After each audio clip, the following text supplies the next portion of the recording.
지연아, 진짜 이제 한계야. 민준의 목소리가 들려왔습니다. 말자는 무의식 중에 발걸음을 멈췄죠. 무슨 소리야? 뭐가 한계라는 거야? 지연의 목소리는 피곤해 보였습니다. 장모님 말이야.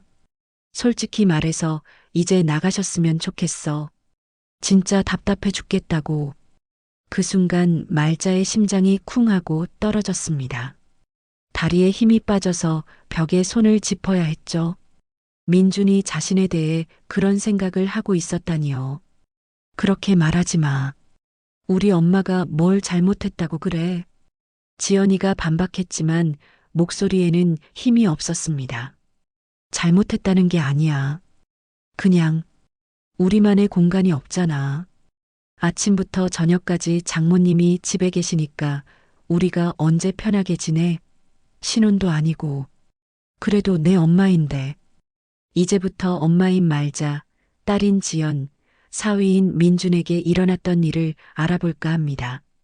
그 전에 구독과 좋아요를 눌러주시면 저에게 큰 힘이 됩니다. 윤말자는 새벽 5시에 눈을 떴습니다. 딸 부부의 아파트 거실 바닥, 작은 이불 위에서 말이죠. 남편이 세상을 떠난 후 석 달째, 이곳에서의 생활이 이제는 익숙해졌습니다. 하지만 익숙하다고 해서 편한 건 아니었죠. 조용히 몸을 일으켜 부엌으로 향했습니다. 발소리 하나도 내지 않으려고 양말을 신은 발끝으로만 걸었죠. 지연이와 민준이 잠에서 깨면 안 되니까요. 이 시간만큼은 온전히 자신만의 시간이었습니다. 찬장을 열어 쌀통을 꺼내는데 문득 예전 생각이 났습니다. 지연이가 어렸을 때는 이 시간에 도시락을 싸곤 했었죠. 새벽 5시에 일어나서 밥 짓고 반찬 만들고 지연이 교복까지 다림질해서 옷장에 걸어두곤 했습니다. 엄마, 세상에서 엄마가 제일 좋아요. 그때 지연이가 해준 말이 아직도 귓가에 생생합니다. 하지만 이제는 그런 말을 들은 지도 오래되었죠. 밥을 안 치고 미역을 불렸습니다. 지연이가 어렸을 때 가장 좋아하던 미역국을 끓이려고요. 그땐 한 그릇 뚝딱 비우면서 엄마표 미역국이 최고야. 라고 했는데 요즘은 젓가락질도 대충 합니다. 너 키우려고 내가 얼마나 허리 휘었는데. 혼잣말이 저도 모르게 나왔습니다. 지연이를 대학까지 보내려고 얼마나 고생했는지 모릅니다. 새벽부터 밤까지 일하고 주말에도 쉬지 못했죠. 식당에서 설거지하고 아파트 계단 청소하고 밤에는 공장에서 부품 조립까지 했습니다. 손목이 퉁퉁 부어도 무릎이 아파도 참았습니다. 딸만 잘 되면 된다고 생각했거든요. 대학 등록금 마련하려고 적금까지 깨고 친척들한테 돈도 빌렸습니다. 이제는 내가 나를 보살펴주는 줄 알았지. 하지만 현실은 달랐습니다. 보살핌은커녕 눈칫밥만 먹고 있는 신세였죠. 7시가 되자 지연이가 부스스한 머리로 나타났습니다. 예전엔 엄마 안녕히 주무셨어요? 라고 인사했는데 이제는 그런 것도 없었죠. 엄마, 또 일찍 일어나셨네요. 괜히 신경 쓰지 마세요. 신경 쓰지 말라니요. 딸을 위해서 하는 일인데 신경 쓰지 말라고 하다니 말자의 마음은 조금씩 상처받았습니다. 괜찮다. 어차피 잠도 안 와서. 그래도 저희 일어나기 전에 이런 거 하지 마세요. 부담스러워요. 또 부담이라는 말이었습니다. 언제부터 자신의 존재가 딸에게 부담이 되었을까요? 지연이는 서둘러 세수하고 화장했습니다. 회사에 늦을까봐 조급해하는 모습이 예전과 똑같았죠. 하지만 예전엔 출근 전에 엄마 오늘 뭐 하실 거예요? 라고 물어봤는데 이제는 그런 관심도 없었습니다. 민준도 나타나서 넥타이를 매며 바쁘게 준비했습니다. 말자와는 눈도 마주치지 않았죠. 다녀오겠습니다. 형식적인 인사만 던지고 두 사람 모두 집을 나갔습니다. 문이 쾅 닫히는 소리와 함께 집안이 적막해졌습니다. 말자는 혼자 남은 식탁에 앉아 아침을 먹었습니다. 정성스럽게 차린 상이었지만 혼자 먹는 밥맛은 쓰디쓸 뿐이었죠. 미역국 한 숟가락을 떠서 입에 넣는데 왜인지 짜게 느껴졌습니다. 눈물이 섞였나 싶어서 손등으로 눈가를 닦아봤습니다. 오후가 되자 말자는 이불을 개어 장롱 위에 올렸습니다. 거실 한편에서 잠을 자고 있다는 흔적을 지우려는 거죠. 딸 부부가 집에 돌아왔을 때 자신의 존재감을 최대한 줄이려고 했습니다. 하지만 아무리 조심해도 말자는 이 집에서 이방인이었습니다. 화장실 갈 때도 눈치를 보고 물 한 잔 마실 때도 조심스러웠죠. 자신의 집이었던 곳에서는 그런 적이 없었는데 말입니다. 저녁 무렵 지연이와 민준이 돌아왔습니다. 둘 다 지친 기색이 역력했죠. 지연이는 소파에 털썩 주저앉았고 민준은 인사도 없이 바로 방으로 들어갔습니다. 지연아, 저녁 준비할까? 말자가 조심스럽게 물었습니다. 아니에요, 엄마. 그냥 배달시킬게요. 피곤해서. 예전 같으면 지연이가 퇴근하자마자 엄마, 오늘 저녁 뭐 해 먹을까요? 뭐 먹고 싶은 거 있어요? 라고 물어봤는데 이제는 그런 대화조차 사라졌습니다. 배달 음식이 와서 세 사람이 식탁에 둘러앉았습니다. 하지만 대화는 전혀 없었죠. 지연이는 스마트폰만 들여다보고 민주는 빨리 먹고 일어나려는 기색만 역력했습니다. 요즘 회사 일이 많이 힘들지? 말자가 조심스럽게 물어봤습니다. 네, 좀 그래요. 지연이의 대답은 건성이었습니다. 더 이상 말을 이어가려 하지도 않았죠. 민준이도 고생 많다. 요즘 경기가 안 좋다고 하던데. 네, 그렇습니다. 민준의 대답도 마찬가지였습니다. 더 이상의 대화는 없었죠. 식사 후 지연이와 민준은 각자 방으로 들어갔고 말자는 혼자 설거지를 했습니다. 찬물에 손을 담그고 있으니 마음도 차갑게 식어갔죠. 그때 문득 깨달았습니다. 자신이 이 집에서 완전히 투명인간 취급을 받고 있다는 걸 말이죠. 존재하지만 존재하지 않는 그런 애매한 위치에 있다는 거리요. 밤이 깊어가도 잠은 오지 않았습니다. 거실 바닥에 누워 천장을 바라보며 생각에 잠겼죠. 이게 정말 자신이 바라던 노후일까요? 딸과 함께 살고는 있지만 마음은 천리나 떨어져 있는 것 같았습니다. 벽시계 초침 소리만 똑딱거리는 고요한 밤, 말자는 알 수 없는 불안감에 휩싸였습니다. 뭔가 큰 변화가 곧 다가올 것만 같은 예감이 들었거든요. 새벽 2시, 윤말자는 결국 잠을 포기했습니다. 거실 바닥에서 뒤척이기만 하다가 화장실에 가기로 했죠.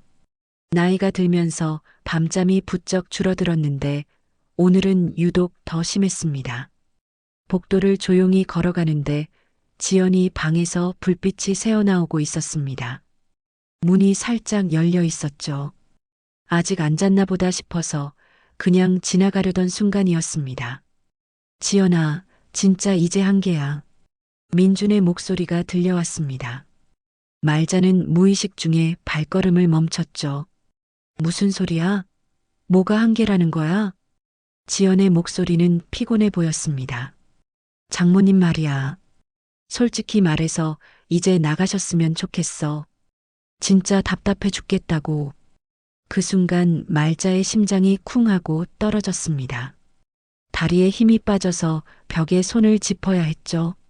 민준이 자신에 대해 그런 생각을 하고 있었다니요. 그렇게 말하지 마. 우리 엄마가 뭘 잘못했다고 그래. 지연이가 반박했지만 목소리에는 힘이 없었습니다. 잘못했다는 게 아니야. 그냥 우리만의 공간이 없잖아. 아침부터 저녁까지 장모님이 집에 계시니까 우리가 언제 편하게 지내? 신혼도 아니고. 그래도 내 엄마인데. 지연아, 솔직하게 말해봐. 너도 불편하지 않아? 우리가 뭘 하든 눈치 보게 되고 큰 소리로 웃지도 못하고 친구들 불러서 놀 수도 없고 이게 정상적인 부부 생활이야? 말자는 입술을 깨물었습니다. 그동안 자신이 얼마나 조심스럽게 살았는데도 결국 눈엣 가시였던 거죠. 엄마가 혼자 살 수 있을까? 아빠 돌아가신 후로 많이 약해지셨는데. 그럼 계속 우리랑 살겠다는 거야? 지연아, 현실적으로 생각해봐. 우리 아이 갖기로 했잖아. 그때 되면 어떻게 할 거야? 아이 얘기가 나오자 말자는 더욱 충격을 받았습니다. 손자를 보고 싶다는 말 한 번 해본 적 없는데 벌써 자신이 걸림돌 취급을 받고 있었던 거죠. 그건 그때 가서 생각하면 되잖아. 지금도 이렇게 힘든데 애까지 생기면 장모님이 애 봐주겠다고 나서실 텐데 우리 육아관이랑 안 맞으면 어떻게 해? 그때 가서 나가달라고 할 수도 없고. 민준의 말이 점점 구체적으로 변해갔습니다. 마치 이런 대화를 여러 번 나눈 것처럼 자연스러웠죠. 그렇게까지 생각하고 있었구나. 지연의 목소리가 차가워졌습니다. 지연아, 화내지 마. 나만 생각해서 하는 말이 아니야. 장모님을 위해서도 그게 나을 것 같은데. 우리 눈치 보시면서 사시는 것보다는 엄마가 눈치를 본다고? 그럼 맨날 조심스럽게 행동하시고 우리 앞에서 숨 쉬는 것도 조심스러워 하시잖아. 어제도 화장실 가실 때 발끝으로 걸으시던데. 전곡을 찔렸습니다. 말자는 정말로 발끝으로 걸었거든요. 소리 내지 않으려고 말이죠. 그리고 솔직히 말해서 장모님 때문에 우리 부부싸움도 늘었어. 너도 스트레스 받잖아. 내가 언제 그랬어? 지난주에 내가 야근한다고 했을 때 화낸 거 잊었어? 장모님 혼자 두고 갈 수 없다고 하면서 그런 일이 있었나 봅니다. 말자는 그때를 떠올려 봤죠. 지연이가 평소보다 예민해 보였던 게 생각났습니다. 내가 그랬나? 그랬어. 그리고 지난달에 우리 둘이 영화 보러 가자고 했을 때도 장모님 걱정된다고 했잖아. 그건 지연이가 말을 잇지 못했습니다. 지연아, 우리가 결혼한 지 이제 겨우 1년이야. 아직 우리만의 시간이 필요하다고. 장모님도 젊은 부부한테는 그런 시간이 필요하다는 걸 이해하실 거야. 민준의 말에는 이미 결론이 정해져 있는 것 같았습니다. 잠시 침묵이 흘렀습니다. 말자는 지연이가 뭐라고 대답할지 귀를 기울였죠. 딸이 자신을 옹호해 주기를 간절히 바랐습니다. 알겠어. 생각해 볼게. 하지만 지연의 대답은 절망적이었습니다. 거절도 반대도 아닌 그 애매한 대답이 말자의 가슴을 찔렀죠. 진짜? 고마워, 지연아. 나도 장모님이 싫어서 그러는 게 아니야. 그냥 모두가 편했으면 해서. 알아. 그런데 내가 엄마한테 직접 말할게. 당신은 아무 말도 하지 마. 당연히 그래야지. 미안하고 고마워. 됐어. 이제 자자. 대화가 끝나는 소리가 들렸습니다. 말자는 서둘러 화장실로 향했죠. 하지만 다리에 힘이 풀려서 휘청거렸습니다. 벽에 손을 짚고 겨우 몸을 지탱했죠.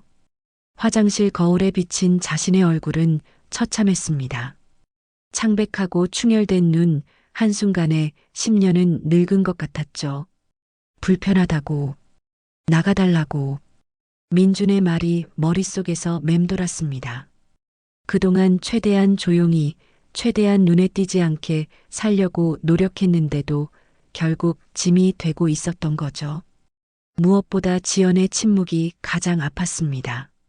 단호하게 반대해 주길 바랐는데 생각해 보겠다는 말은 사실상 동의나 다름없었거든요. 거실로 돌아와서도 잠이 올 리가 없었습니다. 이불을 뒤집었어도 민준의 목소리가 계속 들려왔죠. 우리 아이 갖기로 했잖아. 그때 되면 어떻게 할 거야?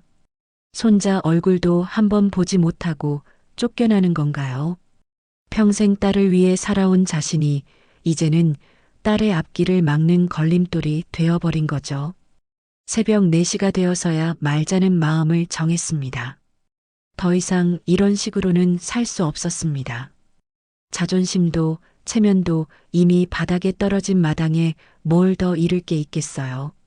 내일이면 모든 게 달라질 거라는 걸 말자는 직감적으로 알고 있었습니다. 다음 날 아침 윤말자는 평소보다 일찍 일어났습니다. 사실 거의 잠을 자지 못했죠. 새벽 내내 어젯밤 들은 대화가 머릿속에서 맴돌았거든요. 이제는 결심이 서 있었습니다. 지연이와 민준이 출근 준비를 하는 동안 말자는 조용히 기다렸습니다. 평소처럼 아침을 차려주지도 않았죠. 오늘은 다른 일이 더 중요했거든요. 엄마, 아침은요? 지연이가 의아해하며 물었습니다. 너희가 알아서 해라. 엄마도 할 일이 있어서. 말자의 목소리는 평소와 달랐습니다. 어딘가 단호한 기운이 섞여 있었죠. 두 사람이 출근한 후 말자는 방에서 낡은 캐리어를 꺼냈습니다. 남편과 함께 신혼여행 갔을 때 샀던 것이었죠. 오랫동안 장롱 깊숙이 처박혀 있던 그 캐리어를 보니 가슴이 아팠습니다. 하나씩 짐을 정리하기 시작했습니다.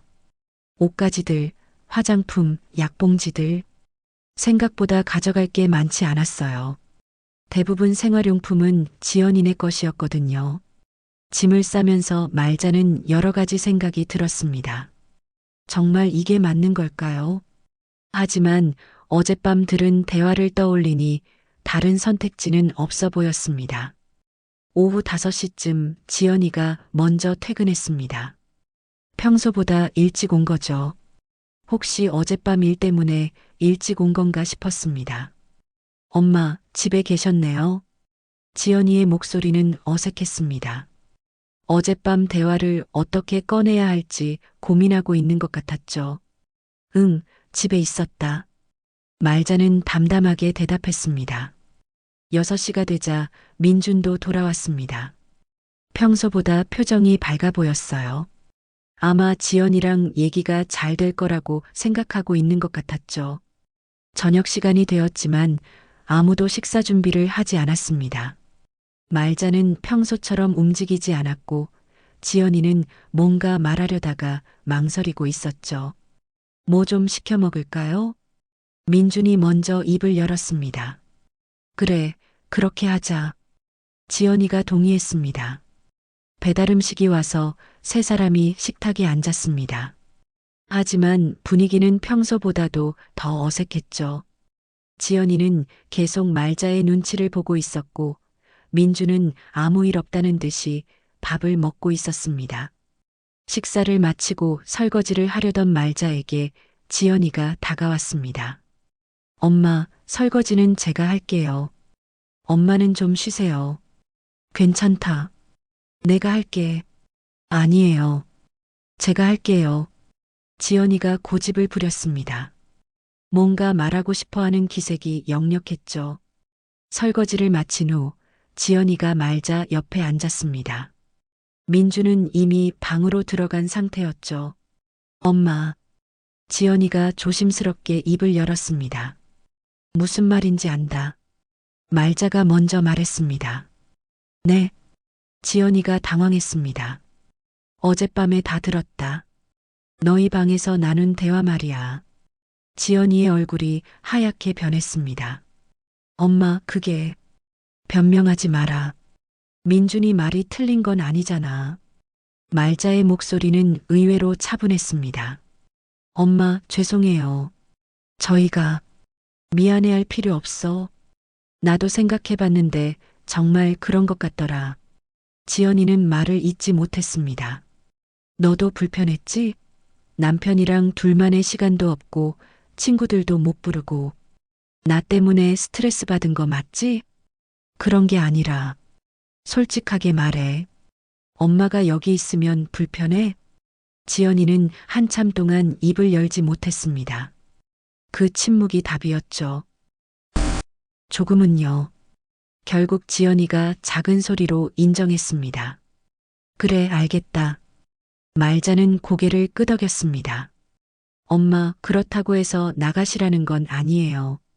그냥, 아니다. 나가는 게 맞는 것 같다. 엄마, 지연아, 엄마도 이제 혼자 살아볼 때가 된 것 같다. 너희한테 계속 의존할 수는 없잖아. 말자의 말에 지연이는 눈물이 글썽거렸습니다. 그때 민준이 거실로 나왔습니다. 대화 소리를 들었나 봅니다. 어머님, 저희가 무례했습니다. 민준이 고개를 숙였습니다. 무례한 게 아니야. 당연한 얘기지. 젊은 부부가 시어머니랑 같이 살면 불편한 게 당연하지. 그래도 민준아, 솔직한 게 좋아. 괜히 눈치 보면서 살 필요 없잖아. 말자는 일어나서 방으로 향했습니다. 어머님, 어디 가세요? 짐 싸야지. 지금요? 응, 내일 나갈 거야. 지연이와 민준이 당황했습니다. 엄마, 너무 급하게 하지 마세요. 좀 더 천천히. 뭘 천천히 해. 어차피 나갈 거 빨리 나가는 게 낫지. 말자는 방에서 캐리어를 끌고 나왔습니다. 이미 짐이 다 정리되어 있었죠. 엄마, 언제 짐을 싸셨어요? 지연이가 놀랐습니다.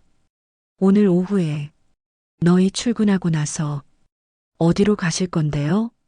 고시원이라도 얻어서 지낼 거야. 혼자 살기에는 그 정도면 충분하지. 고시원이요? 엄마, 그런 데서 어떻게 해? 왜 못 살아? 나도 젊었을 때 더 힘든 데서 살았어. 말자는 캐리어 손잡이를 잡고 현관으로 향했습니다. 어머님, 이렇게 갑자기 나가시면. 민준이 말했지만 말자는 돌아보지 않았습니다. 너희가 원하는 평화. 내가 나가면 되겠지. 현관문 앞에 선 말자를 보며 지연이가 눈물을 흘렸습니다. 엄마, 정말 미안해요. 미안해할 거 없어. 이게 모두를 위해서 좋은 거야. 말자는 신발을 신고 문고리를 잡았습니다. 그동안 고마웠다. 너희도 행복하게 살아라. 문이 닫히는 순간 말자의 눈가에도 조용히 눈물이 흘러내렸습니다. 하지만 돌아보지는 않았죠. 이제는 정말 혼자가 되었습니다. 윤말자는 캐리어를 끌고 아파트 복도를 걸었습니다. 엘리베이터를 기다리는 동안 뒤에서 문이 열리는 소리가 들렸죠. 혹시 지연이가 쫓아오는 건 아닐까 싶어서 돌아봤지만 아무도 없었습니다. 실망했을까요? 안도했을까요? 말자 자신도 모르겠었습니다. 엘리베이터 안에서 거울에 비친 자신의 모습을 봤습니다. 새하얀 머리에 깊게 팬 주름, 그리고 슬픔으로 가득한 눈빛이었죠. 68년을 살면서 이렇게 처량한 기분은 처음이었습니다. 아파트 단지를 나서며 말자는 주변을 둘러봤습니다. 이 동네에서 지낸 지 석 달밖에 안 되었지만 그래도 익숙해진 풍경들이었죠. 이제는 다시 낯선 곳에서 새로 시작해야 합니다. 근처 부동산에 들어갔습니다. 젊은 직원이 말자를 보더니 의아한 표정을 지었죠. 어떤 걸 찾으세요? 고시원이나 원룸 있나요? 혼자 살 수 있는 곳으로요. 예산은 어느 정도 생각하고 계세요? 말자는 잠시 계산해 봤습니다. 남편이 남긴 보험금과 적금을 합치면 넉넉하지는 않지만 당분간은 버틸 수 있을 것 같았죠. 보증금 500만 원 정도, 월세는 30만 원 이하면 좋겠어요. 아, 그 정도면 고시원 몇 군데 있어요. 한번 보러 가실래요? 첫 번째로 간 곳은 지하에 있는 고시원이었습니다. 습기 냄새가 코를 찔렀고 복도는 너무 좁아서 캐리어를 끌고 다니기도 힘들었죠. 여기는 월세 25만 원이에요. 공과금 별도고요. 방안을 보니 겨우 서너 평 정도 되는 것 같았습니다. 침대 하나 놓으면 다른 건 아무것도 둘 수 없을 크기였죠. 화장실은 공용이세요? 네, 층마다 하나씩 있어요. 말자는 고개를 저었습니다. 이런 곳에서는 살 수 없을 것 같았거든요. 두 번째 고시원은 조금 나았습니다.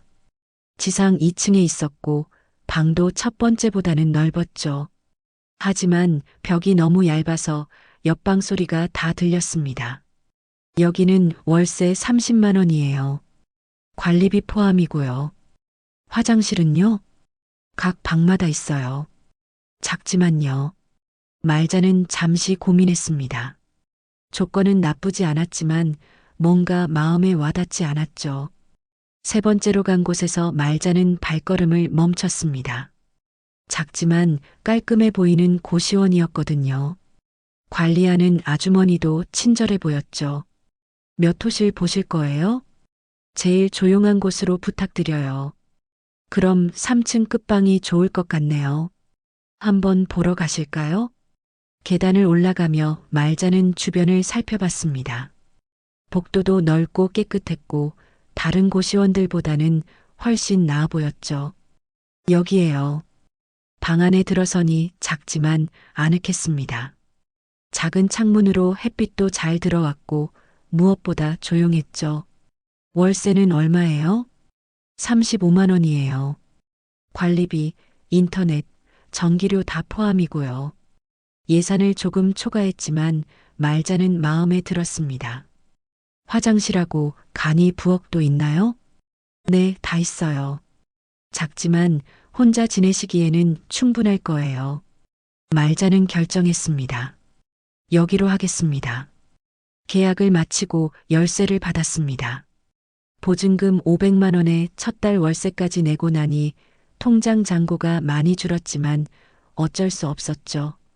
고시원으로 돌아와서 짐을 풀기 시작했습니다. 캐리어 하나가 전부였던 짐이 이 작은 방에서는 많아 보였어요. 옷장에 옷을 걸고 화장대에 화장품을 놓고 작은 냉장고에 물을 넣었습니다. 그러다 보니 어느새 저녁이 되었죠. 배가 고팠지만 뭘 해먹을 기운도 없었습니다. 근처 편의점에서 컵라면 하나 사서 돌아왔죠. 뜨거운 물을 부어서 라면을 끓이는데 눈물이 났습니다. 지연이네 집에서는 매일 정성스럽게 밥을 차려 먹었는데 이제는 컵라면이 저녁이 되었거든요. 라면을 다 먹고 나서 말자는 작은 침대에 앉았습니다. 이불을 덮고 누웠지만 잠이 오지 않았죠. 너무 조용했거든요. 지연이네 집에서는 옆방에서 나는 소리라도 있었는데 여기는 정말 아무 소리도 없었습니다. 자신이 세상에서 완전히 고립된 것 같은 기분이었죠. 핸드폰을 봤습니다. 지연이에게서 연락이 올까 싶었지만 아무것도 없었어요. 카카오톡도 전화도 없었습니다. 혹시 자신이 너무 성급했을까요? 조금 더 기다려봤으면 어땠을까 하는 생각이 들었지만 이미 늦었죠. 밤 10시쯤 되어서야 핸드폰이 울렸습니다. 지연이었죠. 엄마, 어디 계세요? 안전한 곳이에요? 응, 고시원 얻어서 들어왔다. 고시원이요? 어디예요? 말자는 주소를 알려줬습니다. 엄마, 내일 뵈러 갈게요. 오지 마라. 바쁠 텐데. 그래도, 지연아, 엄마는 괜찮으니까 너무 걱정하지 마라. 엄마, 그리고 민준이한테 미안하다고 해라. 엄마가 너무 고집을 부렸다고. 엄마, 그런 말씀하지 마세요. 괜찮다. 이제 너희끼리 편하게 살아라. 전화를 끊고 나서 말자는 한참 동안 핸드폰을 바라봤습니다. 딸의 목소리에서 걱정이 느껴졌지만 동시에 어딘가 안도감도 섞여 있는 것 같았어요. 이제 정말 혼자가 되었습니다. 68년 인생에서 완전히 혼자가 된 건 처음이었죠. 무섭기도 하고 외롭기도 했지만 한편으로는 이상하게 자유로운 기분도 들었습니다. 아무도 눈치 볼 필요 없고 아무도 신경 쓸 필요 없는 온전히 자신만의 공간이었거든요. 윤말자가 고시원에서 지낸 지 일주일이 지났습니다. 좁고 눅눅한 방 안에서 바닥에 깔린 작은 전기장판만이 유일한 위안이었죠. 매일 편의점 도시락으로 끼니를 때우며 하루하루를 버텨내고 있었습니다. 그런데 더 큰 충격이 기다리고 있었어요. 어느 날 아침 우편함에서 등기 우편을 발견했습니다. 발신인을 보니 지연이 이름이었죠. 무슨 내용일까 싶어서 급히 뜯어봤는데 내용을 보고는 그 자리에서 주저앉고 말았습니다. 보증금 반환 요청 및 퇴거 확인서. 말자의 손이 떨렸습니다. 지연이 명의로 되어 있던 집에서 자신이 법적으로도 완전히 퇴거되었다는 공식 문서였거든요. 이렇게까지 하는구나. 딸이 자신과의 모든 연결고리를 아예 끊어버리려 한다는 뜻이었죠. 그동안 품고 있던 마지막 희망마저 완전히 사라진 순간이었습니다. 며칠 더 지나니 현실이 더욱 가혹해졌습니다. 편의점 도시락만 먹어도 한 달에 30만 원은 나가고 건강도 나빠져서 어지럼증이 자주 생겼죠. 거울을 보니 일주일 만에 살이 훨씬 빠져 보였어요. 그러던 어느 날 오후 복도에서 비슷한 또래의 여자분과 마주쳤습니다. 안녕하세요. 새로 오신 분이시죠? 저는 박옥자예요. 윤말자입니다. 박옥자는 말자의 수척한 얼굴을 보더니 걱정스러운 표정을 지었어요. 많이 힘들어 보이시네요. 혹시 차라도 한잔 할까요? 카페에서 박옥자는 자신의 이야기를 털어놨습니다. 저도 아들 둘이 있는데 다들 바빠서 연락도 잘 안 해요. 처음엔 서운했는데 이제는 포기했어요. 말자도 자신의 사정을 간략히 설명했죠. 그럼 어떻게 지내세요? 문화센터에서 도자기 수업을 들어요. 무엇보다 작품을 만들어서 팔 수도 있거든요. 말자의 눈이 번뜩였습니다. 팔 수 있다고요? 문화센터에서 한 달에 한 번씩 전시회를 열어요. 실력 좋은 할머니는 한 달에 10만 원 정도 벌어요. 수강료는 3만 원이고요. 말자에게는 담비 같은 소식이었습니다. 내일 수업이 있는데 같이 가볼래요? 다음 날 말자는 박옥자와 함께 문화센터를 찾았습니다. 도자기 교실에 들어서니 10명 정도의 수강생들이 작업에 열중하고 있었어요. 그런데 그 중에서 한 남자분이 말자를 보더니 깜짝 놀랐습니다. 혹시 말자 씨 아니에요? 말자도 그 얼굴을 보고는 놀랐죠. 한수 씨? 이한수 씨 맞죠? 맞아요. 신정초등학교 같이 다녔잖아요. 60년 만의 만남이었습니다. 말자는 어린 시절의 기억이 되살아났어요. 정말 신기하네요. 그런데 어떻게 여기까지? 아내를 3년 전에 잃고 혼자 살고 있어요. 자식들은 바빠서 1년에 명절 때나 한 번씩 보죠. 저도 비슷해요. 남편 잃고 딸네 집에서도 나와서 여기 와서 도자기 만들고 작품도 팔고 외롭긴 하지만 뭔가 하고 있으니까 버틸만해요. 강사가 말자에게 다가왔습니다. 새로 오신 분이시네요. 한번 체험해 보실래요? 점토를 손에 쥐는 순간 말자는 이상한 기분을 느꼈어요. 부드럽고 따뜻한 감촉이 오랫동안 메말랐던 마음을 적셔주는 것 같았죠. 물레 위에 올려놓고 천천히 돌려보세요. 물레가 돌아가기 시작했습니다. 말자는 조심스럽게 손을 대었어요. 신기하게도 점토가 말자의 손길을 따라 모양을 만들어가고 있었죠. 말자는 점점 집중하게 되었습니다. 세상의 모든 걱정이 잊혀지는 것 같았어요. 지연이 생각도 고시원 생활의 고달픔도 모두 사라지고 오직 손끝에 감촉만 남았습니다. 1시간 정도 지나자 말자 앞에는 작지만 예쁜 그릇이 만들어져 있었어요. 처음 치고는 정말 잘하시네요. 강사가 감탄했습니다. 손재주가 뛰어나신 것 같아요. 계속하시면 분명 멋진 작품 만드실 수 있을 거예요. 이거 정말 팔 수 있을까요? 물론이죠. 몇 번 더 연습하시면 충분히 팔 만한 작품 나올 거예요. 이한수가 옆에서 말했습니다. 저도 이제는 한 달에 5만 원 정도는 벌어요. 용돈으로는 충분하죠. 수업이 끝나고 세 사람은 함께 차를 마셨습니다. 어떠세요? 등록하실 거예요? 박옥자가 물었습니다. 말자는 더 이상 망설이지 않았습니다. 네, 등록할게요. 좋아요. 앞으로 함께 다녀요. 집으로 돌아가는 길에 말자는 작은 미소를 지으며 혼잣말했습니다. 내가 다시 나로 돌아가는 중이야. 그날 밤 말자는 오랜만에 편안한 잠에 들었습니다. 손끝에서 느꼈던 점토의 따뜻한 감촉이 아직도 생생했거든요. 새로운 시작이 될 것 같은 예감이 들었습니다. 윤말자가 도자기 수업을 시작한 지 2달이 지났습니다. 매주 화요일과 목요일 어김없이 문화센터를 찾아가는 것이 일상이 되었죠. 손끝에서 빚어지는 작은 그릇들이 하나씩 늘어갈 때마다 말자의 마음도 조금씩 채워지는 것 같았습니다. 그런데 어느 날 예상치 못한 일이 벌어졌어요. 말자 씨, 정말 실력이 늘었네요. 강사가 말자가 만든 작은 화분을 들어 올리며 감탄했습니다. 이 정도면 이번 달 전시회에 내셔도 될 것 같아요.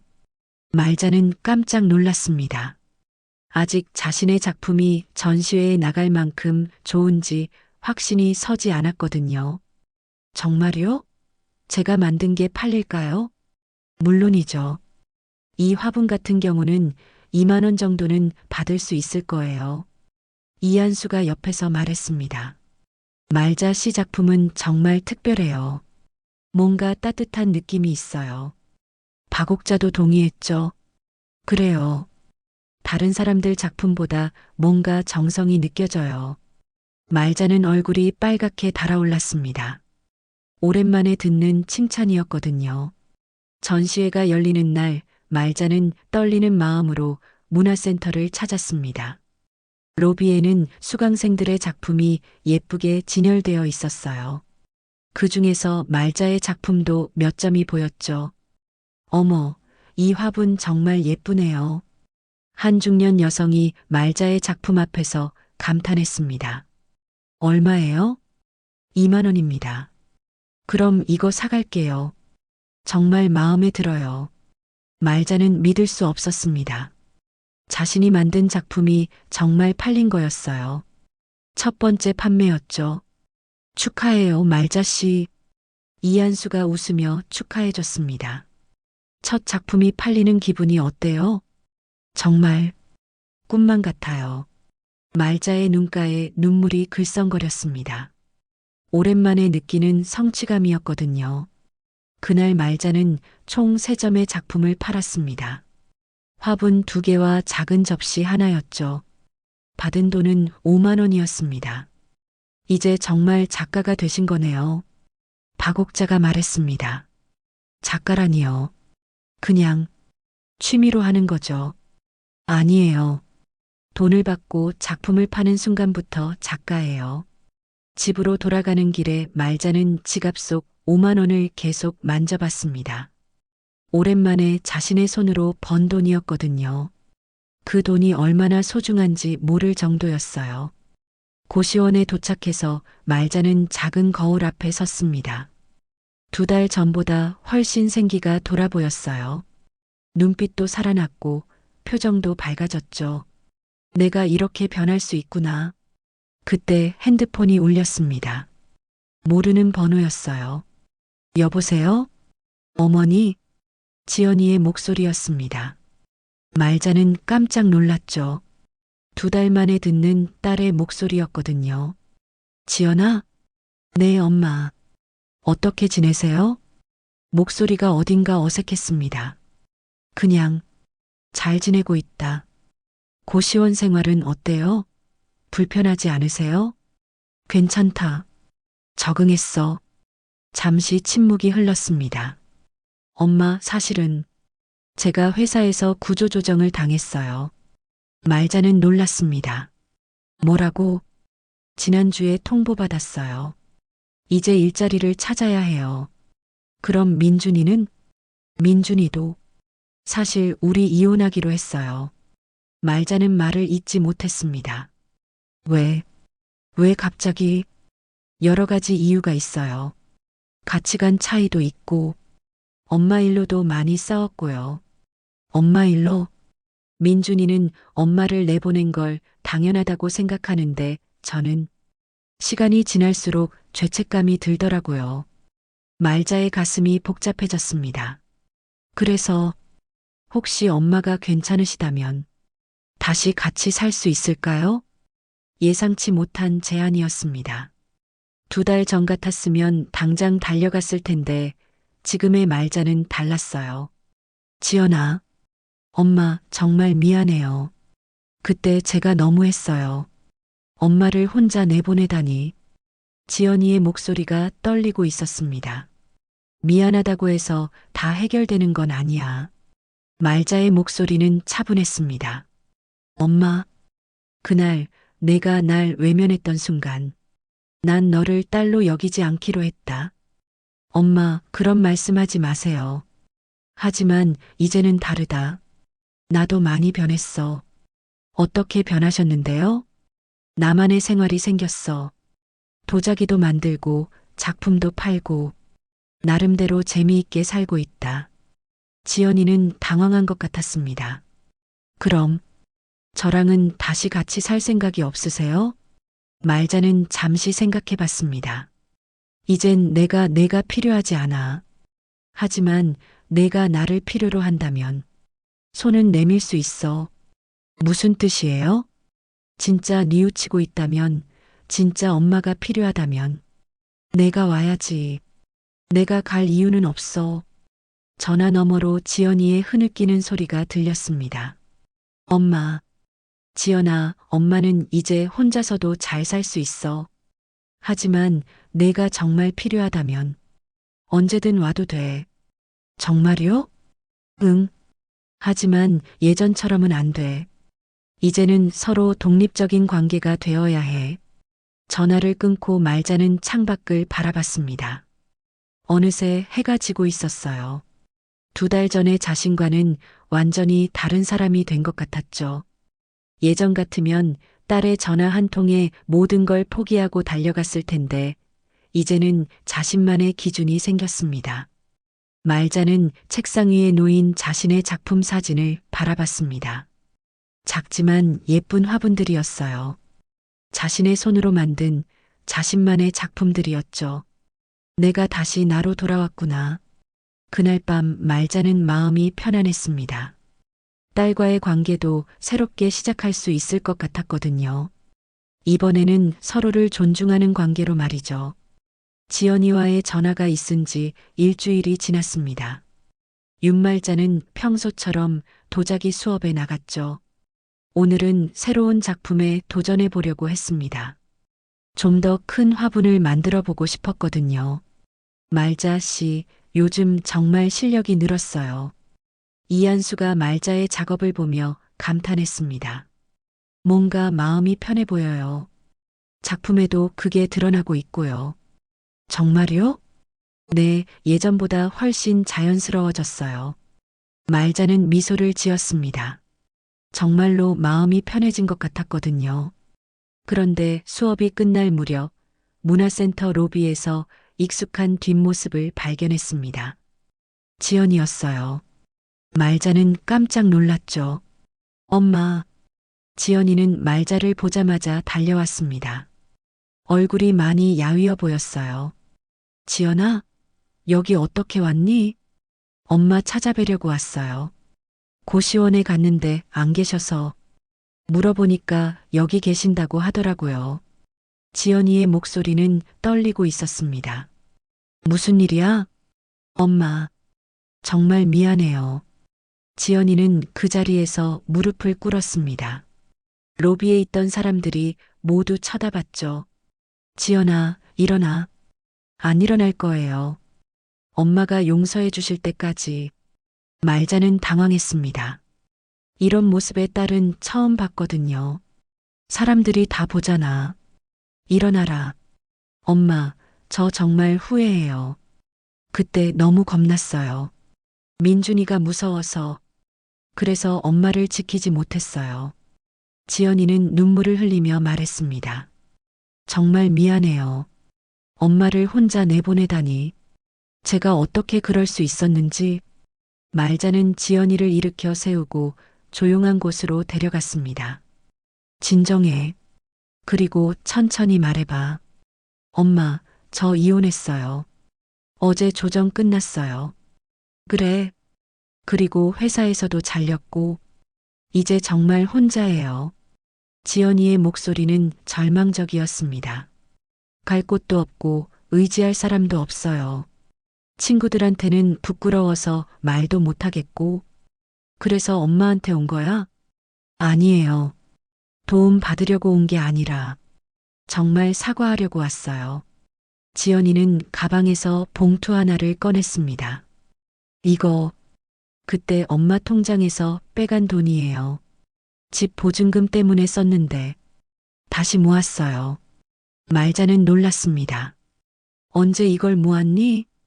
결혼 반지 팔고, 적금 깨고, 어떻게든 모았어요. 엄마 돈 건드린 게 너무 죄송해서. 말자는 복잡한 심정이었습니다.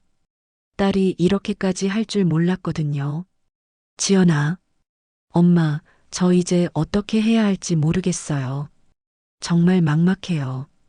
지연이는 어린아이처럼 울고 있었습니다. 말자는 지연이를 바라봤습니다. 그동안 원망스럽기도 했지만 역시 자신의 딸이었어요. 지연아, 엄마 말 잘 들어. 네, 엄마. 그날 내가 날 외면했던 순간 난 너를 딸로 여기지 않았다. 지연이의 얼굴이 창백해졌습니다. 하지만 지금 이렇게 와서 진심으로 사과하는 걸 보니 내 딸이 맞는 것 같다. 엄마, 이제는 예전으로 돌아갈 순 없어. 나도 많이 변했고 너도 변해야 해. 네, 엄마. 뭐든지 할게요. 먼저 일자리부터 구해. 엄마한테 의존하지 말고 내 힘으로 서야 해. 네, 알겠어요. 그리고 엄마도 이제 내일이 있어. 도자기 만들고 작품도 팔고 내 나름대로의 생활이 있다고.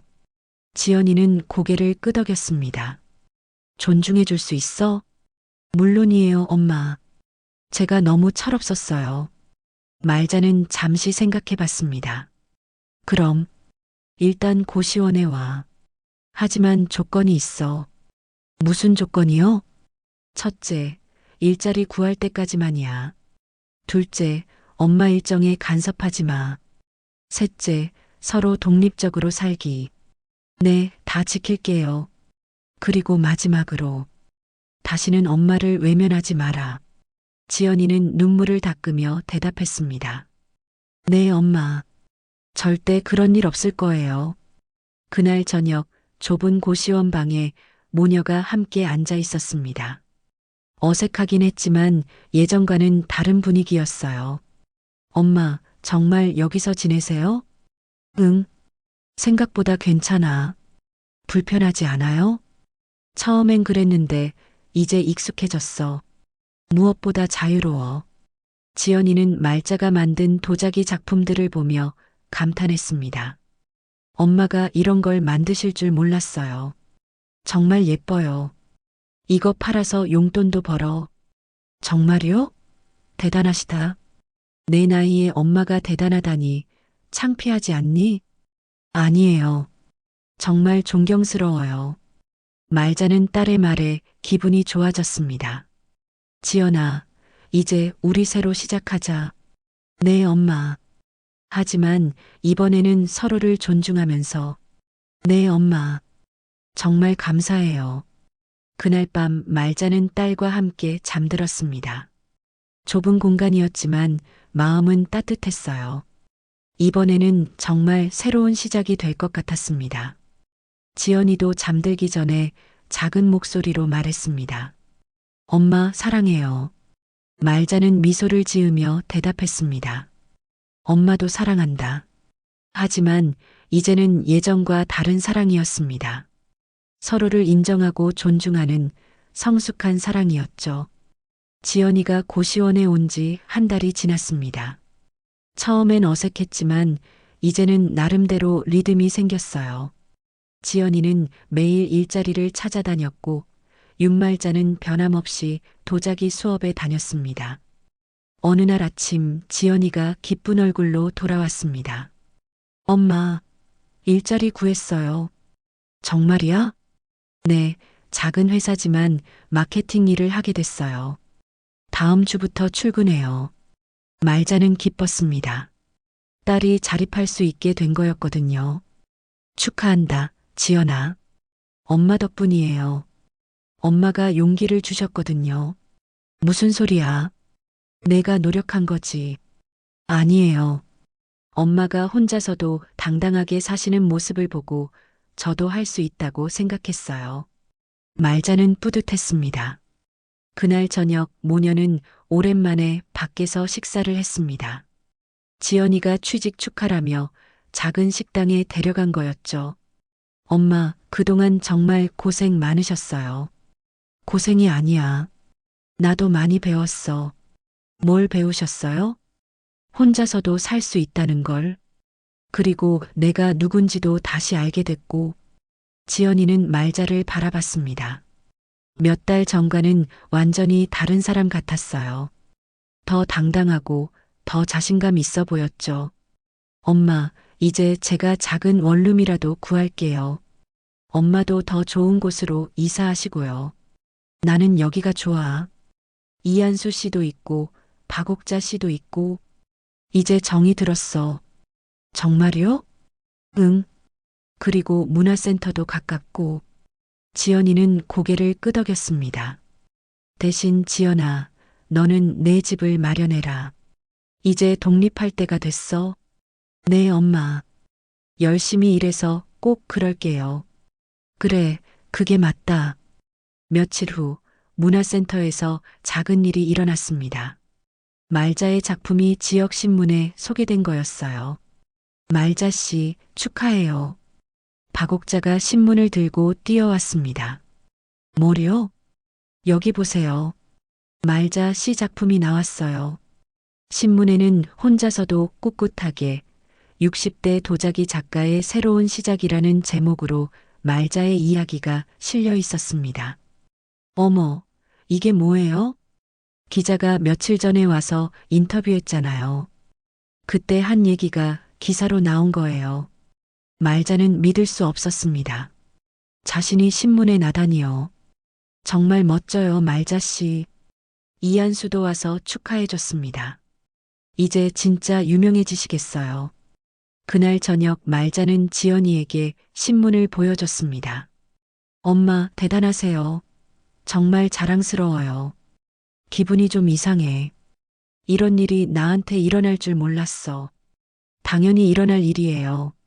엄마는 충분히 대단한 분이거든요. 말자는 기사를 다시 읽어봤습니다. 거기에는 자신의 이야기가 담겨 있었죠. 남편을 잃고 딸네 집에서 나와서 혼자 새로운 삶을 시작한 이야기가요. 엄마, 제가 그때 정말 바보였어요. 지연이가 갑자기 말했습니다. 왜? 이런 멋진 엄마를 몰라봤으니까요. 엄마는 그냥 약한 사람이 아니었는데. 지연아, 그때는 나도 정말 약했어. 남편 없이는 아무것도 할 수 없다고 생각했거든. 그런데 지금은요? 지금은 다르지. 나 혼자서도 충분히 살 수 있어. 아니, 혼자여서 더 자유로워. 지연이는 눈물이 글썽거렸습니다. 엄마, 정말 죄송해요. 그리고 정말 자랑스러워요. 며칠 후 지연이는 작은 원룸을 구했습니다. 회사 근처에 깔끔한 곳이었어요. 이사하는 날 말자는 지연이를 도와줬습니다. 엄마, 정말 괜찮으세요? 혼자 계셔도? 괜찮다. 이제 익숙해졌어. 자주 연락드릴게요. 너무 자주는 말고 적당히 해. 말자는 웃으며 말했습니다. 엄마도 바쁘시니까요? 그래, 나도 할 일이 많아. 지연이가 떠나고 나서 말자는 혼자 남았습니다. 하지만 외롭지 않았어요. 오히려 자유로웠죠. 그날 저녁 말자는 작은 마루에 앉아 따뜻한 차를 내어 마셨습니다. 창밖으로는 저녁 노을이 물들고 있었어요. 핸드폰이 울렸습니다. 지연이었죠. 엄마, 안전하게 도착했어요. 그래, 잘 됐다. 엄마, 오늘 정말 감사했어요. 뭘? 그리고, 사랑해요. 나도 사랑한다. 전화를 끊고 말자는 미소를 지었습니다. 이제 지연이와의 관계도 새롭게 시작되었습니다. 서로를 존중하고 각자의 삶을 인정하는 건강한 관계로 말이죠. 말자는 자신이 만든 작은 화분을 바라봤습니다. 처음엔 서툴렀지만 이제는 제법 모양이 나는 작품들이었어요. 내가 정말 많이 변했구나. 그날 밤 말자는 내일 만들 새로운 작품을 구상하며 잠들었습니다. 이제는 두렵지 않았어요. 혼자여도 나이가 들어도 새로운 시작은 언제든 가능하다는 걸 알았거든요. 아직 아물지 않은 상처도 있었고 앞으로도 험한 길이 있을지 모르지만 말자에게는 다시 걸어갈 힘이 생겼습니다. 무엇보다 자신이 누구인지 다시 찾았죠. 누군가의 아내도 누군가의 엄마도 아닌 온전한 자기 자신으로서 말입니다. 그것이 말자의 진짜 새로운 시작이었습니다.